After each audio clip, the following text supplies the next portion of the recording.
tardes a todas y todos. Espero que no haya pasando algo aquí. Este era un documento que venía a mostrar junto a otros, pero me animo. Un documento que recibí, que levanté en una universidad brasileña, Os anticristos que se nortean toda humanidad.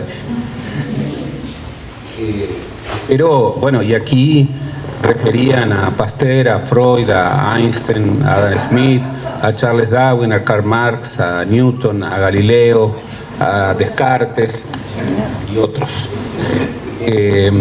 Y como tiene que ver con nuestro tema, como acabamos de ver una elección en Brasil en donde en la segunda vuelta el tema no fue el demonio, sino que el tema fue que alguien acusara a su competidor de que había pactado con el demonio y de que quien había sido acusado absurdamente debiera salir a contestar y debiera salir a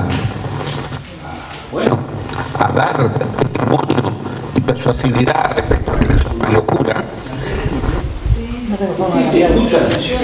Sí, acá pero no se oye en el... Yo no tengo la transmisión y no problema. Ah, claro, la transmisión no. Capaz que el otro está mejor. Y a ver, tráeme eso, porque esto de... No. Sí, ¿Me escuchan? Sí, sí, mejor. ¿Me escuchan bien? Sí. Bien, entonces, tanto mejor. Digo que espero que no esta ruptura de sillas, pero sí el que en una universidad uno pueda encontrar este tipo de pasquines, o que en un proceso electoral del país más importante de Sudamérica, una elección en la segunda vuelta tenga como uno de sus hitos una locura de este tipo, tiene que ver con el tema que hoy vamos a abordar. Incluso el título, cuando lo vi, dije, esto es demasiado. Religión, género, política, laicidad. Y sin embargo, como refería ella, los cruces entre estos temas hacen que en puridad podamos trabajar sobre ellos como si fueran una única problemática de profundo aterrizaje cultural, contemporáneo. El asunto es ese, cómo se cruzan tanto, cómo convergen tanto estos cuatro ejes temáticos en este mundo contemporáneo y en este contexto. Bien, por supuesto de que lo primero es mirar al mundo, incluso mirar al mundo más allá de Occidente, porque en Occidente creemos que el mundo es Occidente y todos los otros, porque supuestamente el modelo a imitar es Occidente, se darán cuenta más tarde o más temprano, pero la visión de Occidente o desde Occidente es que cuando uno dice lo universal está hablando de lo occidental que se proyecta. Y esto, en estos temas, lo estamos viendo claramente, y no solo en estos temas, no es así, no es así. Hay que reproblematizar la geopolítica, incluso la geopolítica de lo religioso, porque realmente está en un proceso de transformación grande. Lo primero que me gustaría destacar y poner arriba de la mesa es que una de las claves de estas últimas décadas es que emerge entre nosotros, ha emergido entre nosotros y a nivel mundial, global,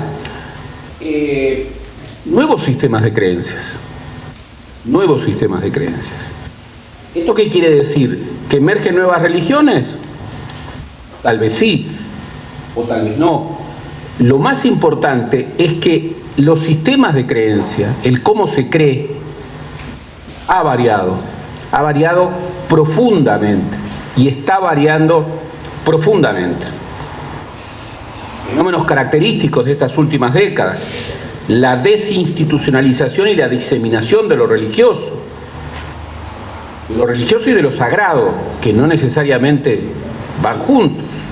La irrupción de una nebulosa místico-esotérica que se consagra en una religión, que a veces se consagra en una religión a la carta, donde uno puede ser católico, uno puede ser protestante, uno puede ser neopentecostal, por supuesto, es obligatorio laico, es, bueno, iba al psicólogo, pero tiene allí un recuerdo, por supuesto, a comienzos de febrero va a Yemanjá, y todo eso lo puede incorporar en un sistema de creencias, en donde la clave es creer sin pertenecer. Creer sin pertenecer. Esto no solamente pasa a nivel de lo religioso, también pasa a nivel de la política y de otras identidades, de otras pertenencias. La idea de cómo representar en una sociedad de la desconfianza, la idea de cómo construir identidades políticas o de cualquier índole en sociedades en donde, bien, imperan identificaciones que tienen mucho más que ver con los liderazgos encarnados o con la volatilidad de las opiniones generadas antes que con el arraigo de ideas, de compromisos, de asociaciones más fuertes. El crecimiento de movimientos extremistas o integristas con fondo religioso, la reformulación de las modalidades de relación entre religión y política. Y podríamos abundar, pero partamos de allí. Estamos en el marco de un nuevo sistema de creencias, una de cuyas claves es precisamente creer sin pertenecer. En ese contexto, no es casual que esta nebulosa místico-esotérica haya articulado tan fuertemente con la emergencia de las nuevas derechas antiglobalización,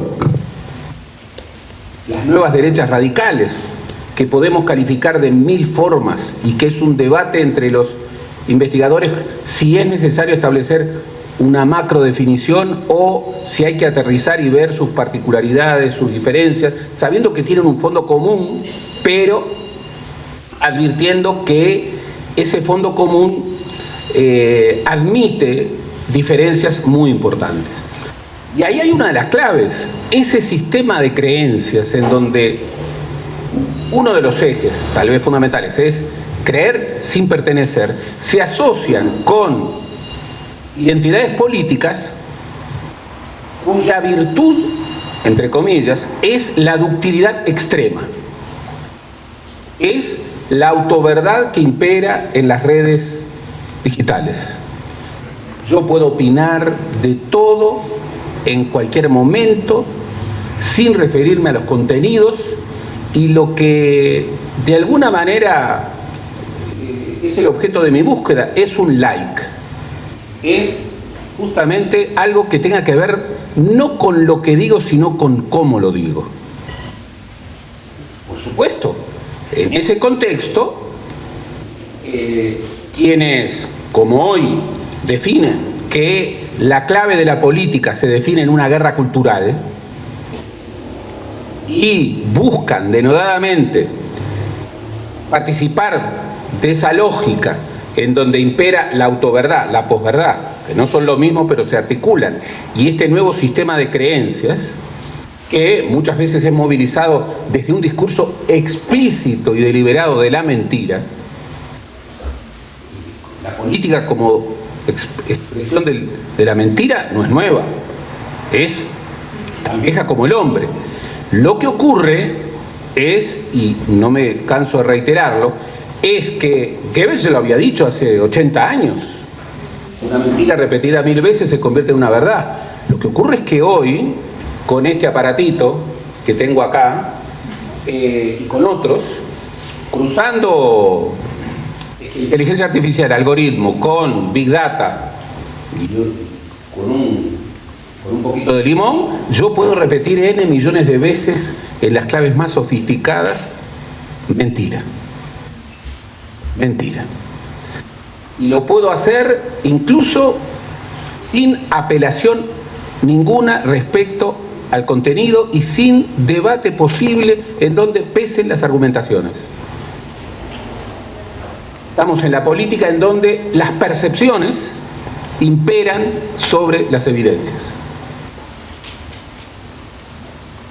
Y eso es un territorio especialmente sensible cuando estamos hablando del cruce entre política y religión. Yo, antes que nada, debo decir algo que pienso desde hace mucho tiempo. Y lo digo no para provocar, pero también. Gracias a Dios, el Uruguay es el país más laico del mundo. Pero no creo en la Suiza de América, ni creo que las fronteras uruguayas generen una suerte de Arcadia en donde, bueno, las pulsiones de un lado y del otro comienzan a marcar. Y no necesito decirles a ustedes que la manera de hacer política en la frontera con Brasil, donde hay departamentos en los que el principal caudillo popular es, bueno, no quiero llamarlo pastor, pero es un líder neopentecostal, está diciendo que ese fenómeno no es un fenómeno ajeno, y acá estamos en una Arcadia laica, y además tendríamos que discutir, vamos a discutir en parte algo de eso que significa. En primer lugar, advirtámoslo, porque también esa es una tentación que tenemos.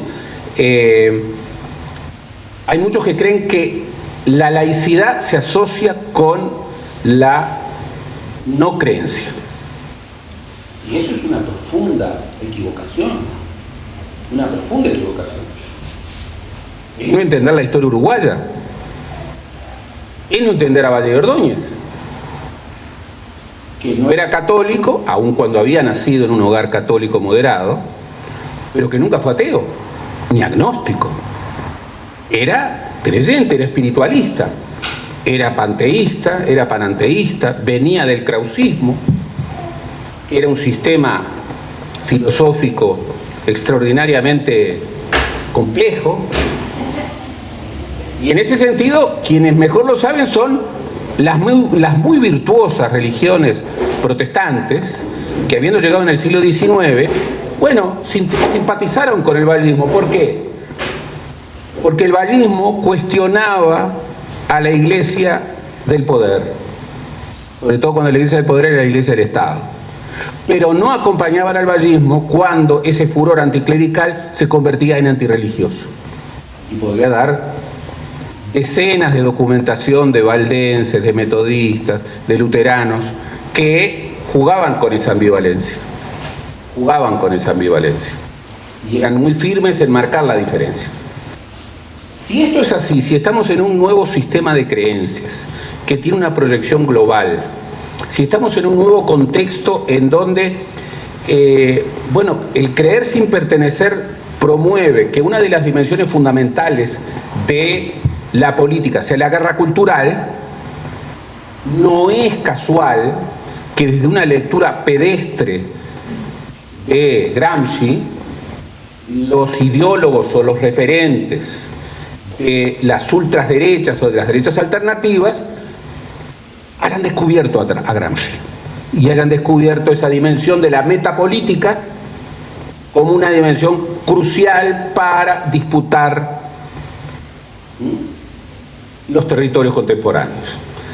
¿Qué vendría a ser esa noción de la metapolítica? Bueno, es un debate filosófico, es un debate que puede o no ser religioso, pero que está en sus fronteras, es un debate antropológico, es un debate que puede tener una traducción epistemológica, y es un núcleo en donde los referentes, muchos de ellos sin una capacidad de reconocimiento en el debate ideológico, sin embargo, una y otra vez han apelado allí, y se han dado y se dan fenómenos extraordinariamente complejos. Por ejemplo, Dugin, el referente de Putin, bueno, hace una lectura metapolítica que es una de sus claves y que sirve mucho para propiciar el proyecto de la Gran Rusia, con una crítica muy fuerte, bueno, al siglo de las luces, muy fuerte hacia Occidente. Lo curioso es que Dugin sea un referente que también se lee en el Occidente profundo. Hay un libro que construye el debate entre Dugin y Olavo de Carvalho, otro referente fallecido,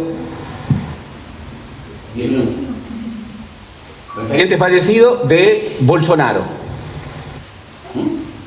Nosotros acabamos de ver a un presidente que, sacando una votación impresionante, 49,1%, en su discurso de no reconocimiento ha dicho: nosotros no utilizamos la metodología de las izquierdas, nosotros somos las nuevas derechas y por eso reivindicamos Dios, patria, familia, propiedad, tradición y libertad. Era el integralismo brasileño de larga data, era la TFP de los años 60, sin rubor alguno. En esa visión también se pueden dar circunstancias muy curiosas. Por ejemplo, el éxito contemporáneo de Julius Evola. Julius Evola era el monje negro del fascismo europeo que buscó sus contactos con la dimensión esotérica del nazismo y que tuvo más éxito allí, pero lo más curioso es lo que pasó después. Fue enjuiciado por sus violentísimas orientaciones en una perspectiva de ruptura institucional, pero murió en 1974, siguió inspirando a las ultraderechas europeas y hoy, 50 años después casi, bueno, vuelve a ser objeto de lectura entre estas derechas alternativas. Y manejaba eso, lo místico, lo esotérico, esa nebulosa que confronta de alguna manera no solo la concepción de la laicidad, que advirtámoslo, es una concepción que nosotros tendemos a naturalizar, pero que es bastante rara en el mundo, sobre todo en el mundo de hoy, en donde la gran profecía positivista de Comte respecto a que el incremento de la ciencia y de la razón iba a traer un decrecimiento de la creencia, bueno, se ha probado, compiten por los peores profetas Comte y Fukuyama. Fukuyama, que a finales del siglo XX pronosticaba tiempos aburridos y que se había terminado la historia.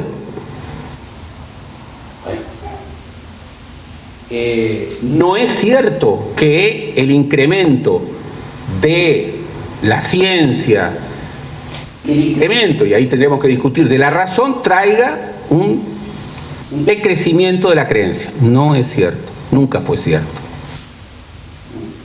Y la laicidad no es eso.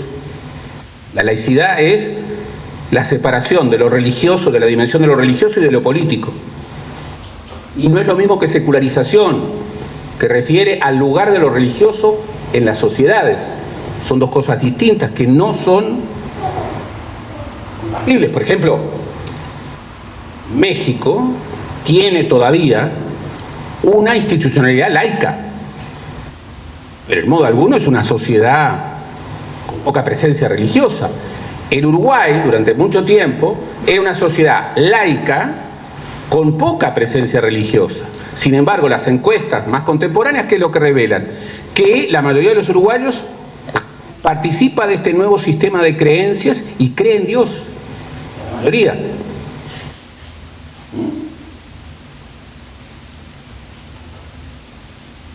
No es casual que el eje de esa corriente del tradicionalismo en la que pertenecen, les recomiendo el libro de Teitelbaum, La guerra por la eternidad, que justamente incorpora este debate, este cruce de ideas entre Dugin, entre Olavo de Carvalho antes de morir, entre Steve Bannon, y esto es muy importante, Steve Bannon, uno de los grandes asesores del trumpismo, que no es alguien a quien le importe la fe, lo que le importa es cómo construir una política que alimente una posición rupturista y de extrema derecha como es la del trumpismo. Y asumió lo que se daba en llamar la doctrina Breiber. ¿Qué es la doctrina Breiber? Justamente refiriendo a otro referente mucho más fuerte de la política del marketing. Era polarizar a las sociedades en lógicas irreductibles que no puedan ser negociables. Y cuando se ha pulverizado la sociedad en torno a esa lógica de polarización neta, recoger los fragmentos y orientar un proyecto. ¿No reconocen esa doctrina? No está muy vigente a nivel internacional, incluso en nuestro suavemente ondulado uruguayo, 5. Acá hay algo de eso. El eje del tradicionalismo refiere la centralidad de la metapolítica y refiere la centralidad de estos fundamentos metafísicos y filosóficos de la guerra cultural. No creamos que esta guerra cultural es simplemente la política del coaching y es simplemente el gestionismo sin lectura. Y puede ser eso, pero además es otras muchas cosas. Son otras muchas cosas.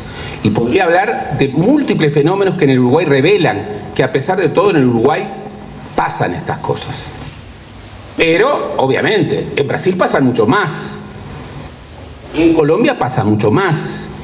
En México pasa muchísimo más. En Centroamérica pasa muchísimo más.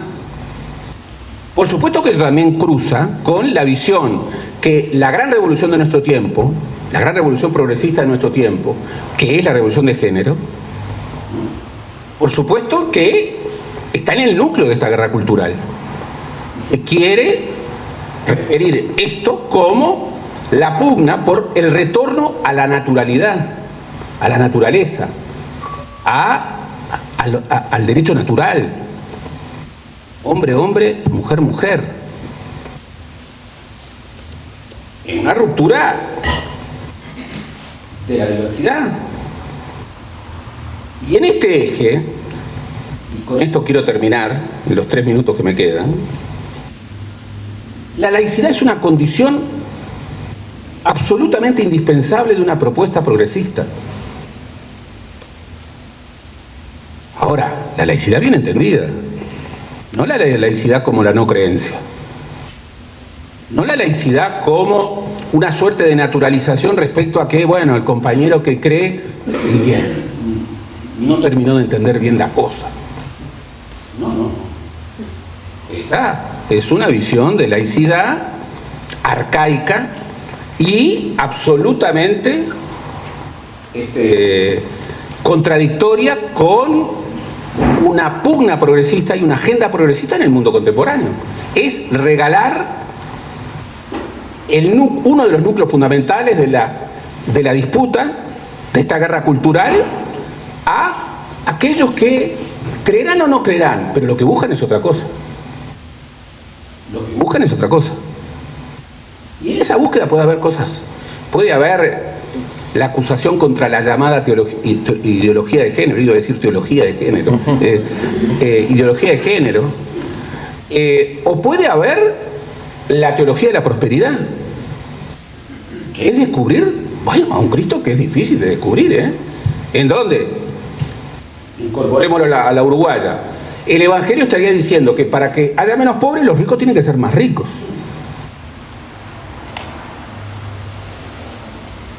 Más de una vez he discutido la idea de que esa filosofía de la mesocracia uruguaya, en donde el país modelo es un país en donde los pobres son menos pobres y los ricos son menos ricos.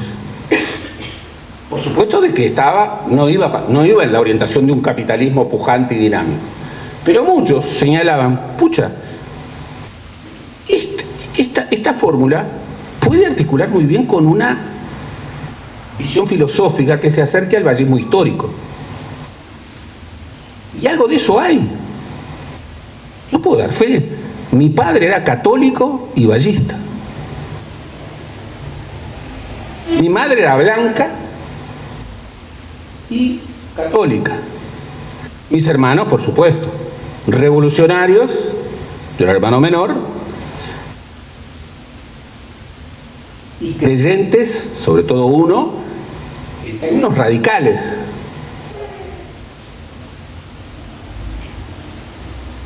Yo creo que hay que debatir sobre la laicidad.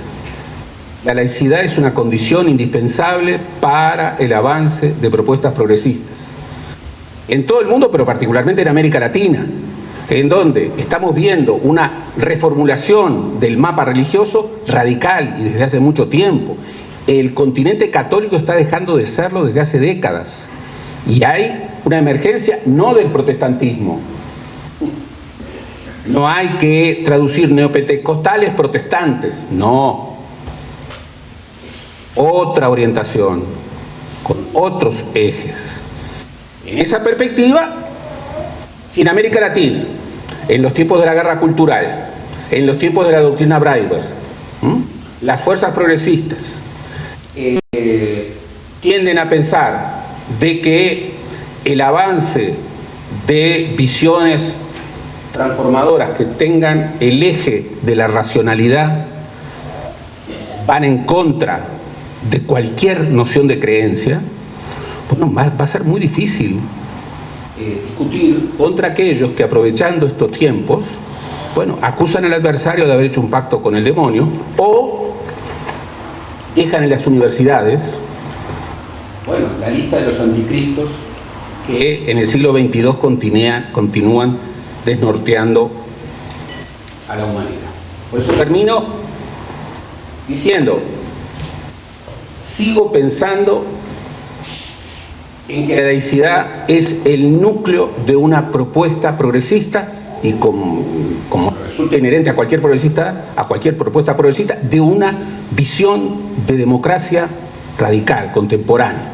No consigo una construcción democrática en donde la religión defina la política. No me interesa que en un sentido o en otro.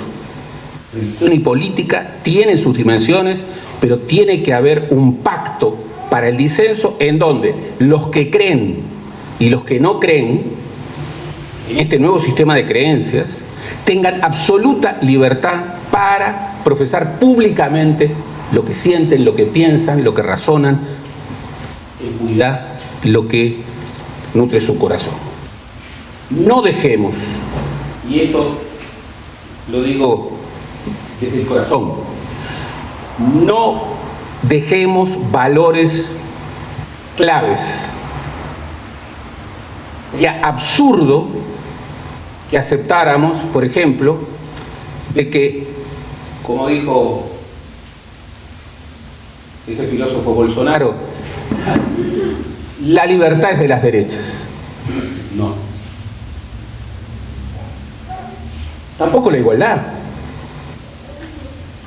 Y mucho menos la solidaridad, que es el principio más revolucionario de la Revolución Francesa. En ese concepto hay que reconceptualizar bien los vínculos entre religión y política desde una visión de laicidad, desde el reconocimiento y con la apertura democrática, como para no entrar en esta guerra cultural para utilizar el algoritmo y el Big Data de la forma en que ellos lo utilizan. Eso sería una derrota. Pero para dar esa disputa bien, incluso allí donde se da, por ejemplo en las redes, pero sin claudicar de estos principios fundamentales. Yo creo que esa laicidad bien entendida, la laicidad del reconocimiento, es, lo repito, y es como la principal señal que quisiera dar, es una condición indispensable para un progresismo del siglo XXI. Gracias. Hay una corriente historiográfica que es la historia conceptual. Te escucho bien. La historia conceptual recoge una dimensión del pleito de la política. El pleito por qué es lo que convierte a las palabras en conceptos. Las palabras son posibilidades de significación. Los conceptos son significaciones delimitadas y provisorias. Este aquí, en todas las palabras y en todos los conceptos que hemos manejado, justamente escenarios de disputa. Por ejemplo, la laicidad. En el Uruguay ha imperado un concepto de laicidad extraordinariamente controversial, que es creer que la dimensión de lo religioso tiene que estar en el escenario de lo privado, mientras que en lo público no puede expresarse. Bueno, ese es un concepto. Yo hace poco estuve en México, días antes del 2 de noviembre había una manifestación popular que iba a conmemorar, celebrar el Día de Muertos. Recorrer América Latina o cualquier lugar y creer, naturalizar que lo religioso es privado, también en Uruguay es un absurdo. No hay dimensión pública de lo religioso cuando uno de los conceptos básicos de lo religioso es la comunidad, es compartir. Entonces, no naturalicemos en ningún lugar, y por supuesto menos conceptos complejos como el de la laicidad. Piensa que cuando hablamos de laicidad le hablamos del modelo francés, por ejemplo, pero en Francia no sacaron nunca los crucifijos de los hospitales. Hablamos de Turquía, en donde Kemal Atatürk convirtió una mezquita que había sido convertida en una iglesia en un museo, y 100 años después Erdogan la convierte en un lugar de culto en medio de una sociedad que reivindica un concepto de laicidad, pero tiene el 98% de su población islámica. O hablamos de Quebec o hablamos de México, que es una sociedad religiosa con un Estado que todavía mantiene algunos principios. Entonces, discutamos todos en esa clave. Las palabras tienen historia, los conceptos tienen más historia, son escenarios de disputa, y cuando definimos algo no lo demos por sentado, ¿no? Además cambian históricamente y siempre cambian, viven en el cambio y a través del cambio. Creer sin pertenecer. Yo tuve el gozo de conocer lo que hoy no se puede conocer, que era la Sixtina centroamericana. ¿Cuál era la Sixtina centroamericana? Era una expresión maravillosa de la mezcla que es la identidad de América Latina. Era en Ciudad de Guatemala, la Catedral de Guatemala, en donde estaba todo pintado, y estaba todo pintado en una mixtura absoluta de símbolos cristianos y de símbolos de religiones ancestrales. ¿Qué es lo que hizo el Papa Juan Pablo II? Lo pintó de blanco. Más, me acuerdo haber paseado con un grupo, había quienes en la primera ida me decían, me hablaban, me referían a feligreses que estaban haciendo cultos mayas en el entorno de un crucifijo del siglo XVII. Y me decía, él no lo sabe, pero eso es un rito maya. La genialidad de la mezcla. América Latina. El barroco no es una copia, es una reconstrucción, hay un barroco americano. En ese sentido, pertenecer es justamente eso, una construcción permanente, inacabada, inesquivable. Lo que ocurre es que ese emblema de creer sin pertenecer disminuye la dimensión fuerte respecto a que se puede creer sin comunidad, se puede creer en soledad radical, se puede creer sin pensar en nosotros. Y yo esa dimensión, que se ha exacerbado incluso con la pandemia, que se ha exacerbado. Byung-Chul Han, por ejemplo, el filósofo, tiene un libro muy interesante que es El fin de los rituales. la banalización de la muerte, incluso el pensamiento radical del religare, tantas otras cosas más. Yo lo que digo es, creer sin pertenecer, casi que te diría que es un oxímoron en relación al fenómeno religioso. No se puede creer, me parece, y ni siquiera solamente en términos de dimensión religiosa. Yo quisiera creer, pero no sé si creo y nunca tal vez lo sepa. Quisiera creer, no soy agnóstico por eso, tampoco ateo, quisiera creer, pero eso nunca quisiera creer sin pertenecer. No creo, y creo que eso no es solamente cristiano, está en más diversas, esa idea de que para creer tengo que estar con otros. No hay destino en soledad. Esa es una idea fuerza. Y por último, registrar. Se acaba de realizar en México porque hay internacional reaccionaria. Y las internacionales reaccionarias incorporan muy fuertemente estos símbolos religiosos. Saben lo que están haciendo. Saben que ahí hay un atajo popular muy fuerte y nacional. Curiosamente, a contramano de lo que muchos supondrían, el corazón de Jesús como símbolo católico ha sido siempre espiral conservadora, mientras que, no tan curiosamente, la Virgen María ha sido fervor popular. ¿Qué hizo esta organización de derechas en donde estaba Vox y había mucho dinero de la internacional reaccionaria? Bueno, justamente disputar a Guadalupe. Entonces, hasta los símbolos son objeto de disputa. Lo que yo digo, y por eso digo que la laicidad bien entendida debe ser condición sine qua non de una propuesta progresista, es que hay que terminar con esa visión que creo profundamente equivocada de subvalorar una dimensión como la dimensión espiritual, que puede proyectarse hacia la fe religiosa o puede proyectarse hacia otras múltiples formas.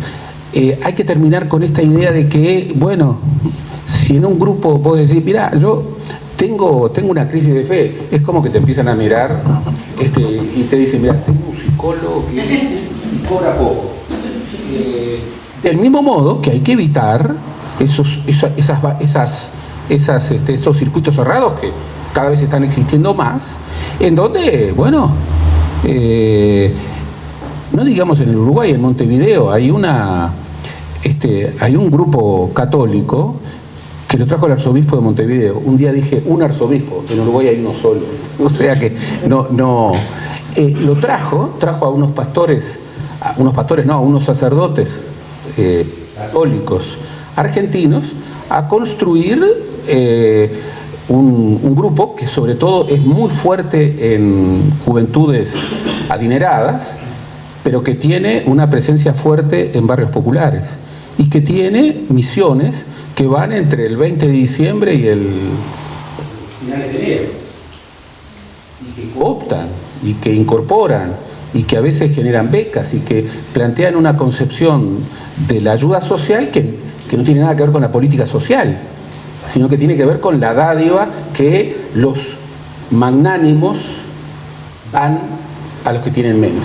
Bueno, la disputa por ese tipo de cosas, la disputa por cómo los más infelices son los más privilegiados, la disputa por Artigas, la disputa por la historia, que no es disputar un concepto cerrado.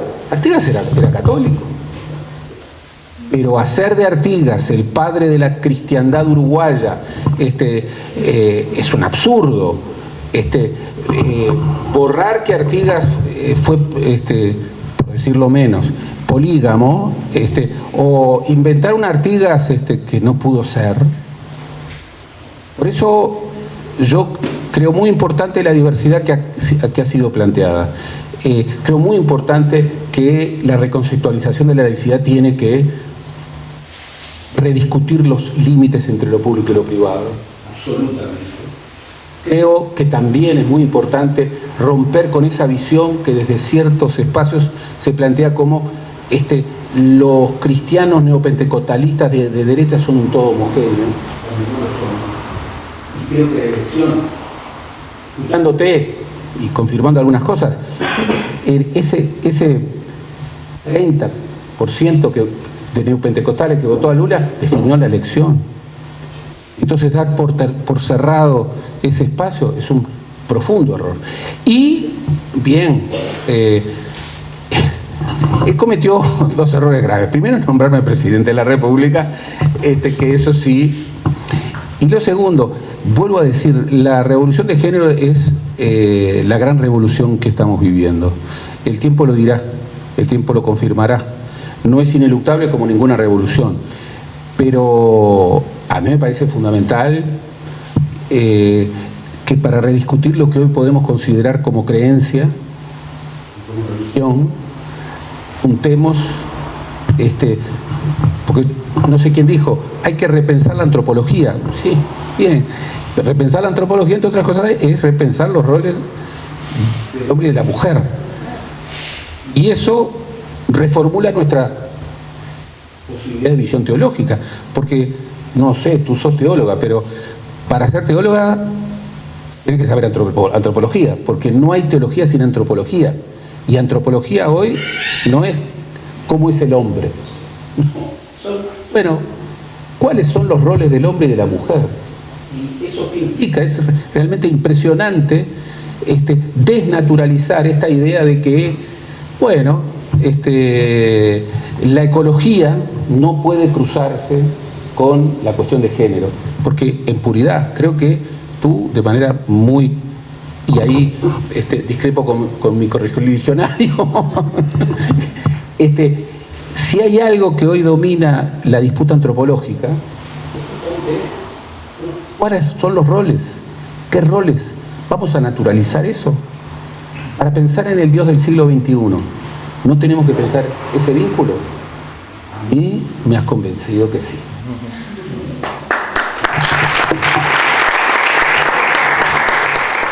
Empiezo por esto último que dijo Ariane, que me pareció que puede enganchar muchas de las cosas, que la teología ecofeminista cambia la jerarquía de las temáticas. Y pensaba con esto también que Humberto decía que la teología del dominio y de la prosperidad sustentan las propuestas conservadoras, en el caso de Brasil muy evidentemente y en muchos países de la región. Y me quedó resonando esto de cómo la instalación del capitalismo tiene que ver desde sus orígenes con el control de los saberes de las mujeres, con el control de los cuerpos, las tierras, y bueno, del cuerpo y la tierra y los saberes, y que hay un vínculo intrínseco entre religión, género y naturaleza o medio, y que el papel justamente de la teología ecofeminista es buscar estas raíces de la crisis climática que tienen que ver con un sustento patriarcal y que es ideológico y que tiene un gran dualismo de distinción entre lo sagrado y lo profano. Y cómo ese dualismo también nos complejiza todos los conceptos que Nicolás y Gerardo trajeron en relación a la modernidad, la laicidad y la distinción entre lo público y lo privado, y cómo esta distinción entre lo público y lo privado tiene que ver con lo político, tiene que ver con lo religioso, tiene que ver con las discusiones sobre género. Y Gerardo también nos puso en perspectiva algunos de los grandes ideólogos de las derechas nacionalistas o de las ultraderechas que utilizan o se apropian o instrumentalizan discursos religiosos en lugares parecerían tan distintos como Rusia y Dugin, o el trumpismo o el bolsonarismo, o sea, cómo estos cruces entre nacionalismos y religión pueden ser funcionales a distintas formas de conservadurismo en distintos lugares. Y eso realmente es preocupante porque, bueno, Gerardo nos llamó a la atención a seguir valorando esta concepción de una laicidad que es plural, de reconocimiento, que en eso coincide también con los planteos de Nicolás Panotto, y que la laicidad es parte de la agenda progresista, ¿no? Que eso, y una discusión en el caso uruguayo, y creo que en toda América Latina, esto requiere una discusión de qué es la laicidad. En el Parlamento uruguayo, en el periodo pasado, hubo proyectos sobre laicidad y diversidad religiosa, por ejemplo, muy distintos. Y cada legislador, creo que legisló sobre esto, tenía concepciones radicalmente casi opuestas. Pero sin duda es uno de los conceptos en disputa es la laicidad. Nicolás también trajo Panoto otro concepto en disputa, que es el de la libertad religiosa, y que se ha vuelto una de las banderas de los grupos conservadores. Eso también tiene un anclaje en Uruguay, aunque quizás mucho más en los ámbitos internacionales como la OEA o las Naciones Unidas se ve muy claramente, pero justamente los legisladores conservadores con este pensamiento de Uruguay están participando y llevando y trayendo muchos know-how, podríamos decir, muchos expertise de cómo utilizar estos conceptos para atacar derechos particulares, especialmente vinculados a temas de diversidad, de género. La libertad religiosa aparece como un argumento. Por ende, que la agenda progresista le debería, si quisiera disputar este concepto, debería poder ponerle contenido a esto y no abandonarlo y no negar la religión o la espiritualidad o incluso la libertad religiosa como un tema. En eso Nicolás también, Panoto invitaba a discutir sobre los orígenes de estos conceptos. Y Humberto trajo varios casos concretos de Brasil de lo que está pasando, y me quedo pensando en el clima de violencia política en las iglesias en Brasil, que es muy preocupante para la convivencia de la sociedad y especialmente para la convivencia en las comunidades de fe. Y esta cuestión de la persecución de los miembros y la feligresía, la demonización, como esto, las caricaturizaciones con símbolos religiosos que se hacen de los actores políticos, y cómo esto destruye los sentidos originarios de las comunidades de fe, que deberían ser ámbitos plurales, diversos y de discusión y de convivencia. Y cómo en este contexto de Brasil vemos una expresión bastante extrema de la polarización. Y bueno, y Uruguay también tuvo estas experiencias. Esta casa fue víctima en sus momentos históricos de la persecución y del control autoritario sobre la libertad religiosa y especialmente de las que se vinculan con el progresismo. Así que creo que bueno, quedaron varios puntos, y creo que quedó planteado en las distintas ponencias el rol de la mística y la espiritualidad, o la trascendencia, o pongámosle el nombre que habrá que discutir también, en las agendas progresistas, y cómo se construye con espiritualidad o con místicas y no contra las místicas. Yo creo que eso en Uruguay está pasando, está sucediendo estas discusiones, y creo que en esta cuestión, y con esto termino, el papel que quizás el documental y muchas de las acciones en la resistencia de recoger las memorias empezaron a problematizar una memoria negada o olvidada por sectores de la izquierda, o no, quizás ni negada intencionalmente, sino no tomada en cuenta en su pertinencia, y que hoy en día tenemos un diálogo entre las discusiones sobre derechos humanos y fe y espiritualidad de la actualidad, también con una perspectiva histórica que nos da una visión mucho más rica y más plural. Así que por acá dejaría mi reacción, relatoría.